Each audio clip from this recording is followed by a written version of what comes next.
Welcome back. Let's discuss security misconfiguration. Now, in this lecture, we're going to check out default credentials vulnerability. Now, you might be asking, well, didn't we already do that? And isn't this something that belongs to broken authentication or brute force attacks or something like that? Well, it's a little bit different. We covered guessing default credentials and brute forcing pages of client profiles. Now we want to take a look at default credentials vulnerability for an application that is implemented in the web page. So this is not a user account on a web page or something like that, which a user sets up.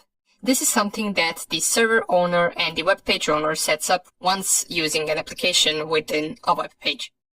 So we have a simple example right here in our owasp top 10 on our Try Hack Me challenge.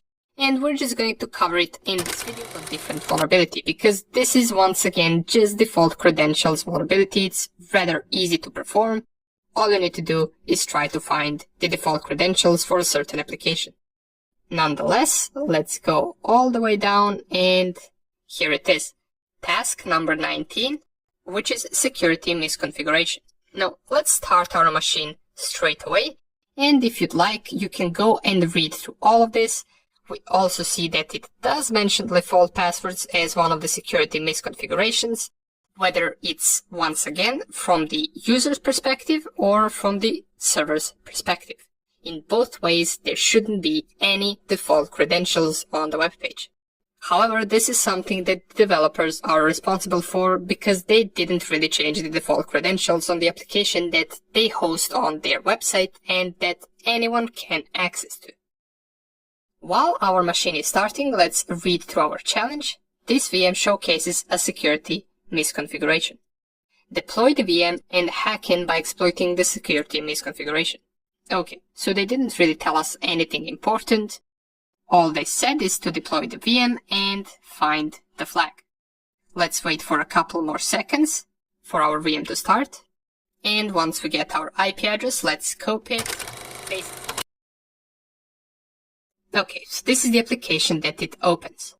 We have a login screen, we have swap theme, which doesn't really do anything, and we have change password. If we take a look right here, we also have this sign that says Pensive Notes. And it tells us down here, Pensive Notes, a note-taking app for people who like to think about their notes. So we already know this is an app. Let's try to perhaps Google it. We go Pensive Notes inside of our Google. And the first thing that we see is a GitHub project that is called Pensive Notes. Let's click on that. And we get the same message that we got on our web application. Pensive Note is a note-taking app for those who want to think and reflect about what they write later on. So we're on good place. This is the app that we're looking for.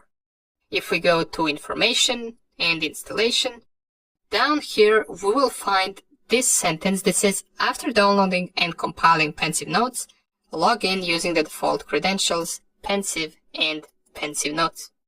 So we found default credentials. Let's see whether they work on our application. If we type Pensive and then Pensive Notes, well, it does have default credentials. And we get our flag right here. So this is another security risk that could happen once a website is using some type of an application that has a login form. This can also happen on something like Tomcat, on PHP, and all of the other services that website can have. Nonetheless, I just wanted to mention this is another possible vulnerability and that it differs a little bit from regular default credentials that a user on a web page can have. And now that we're done with this, we can move to the next vulnerability, which is called XSS.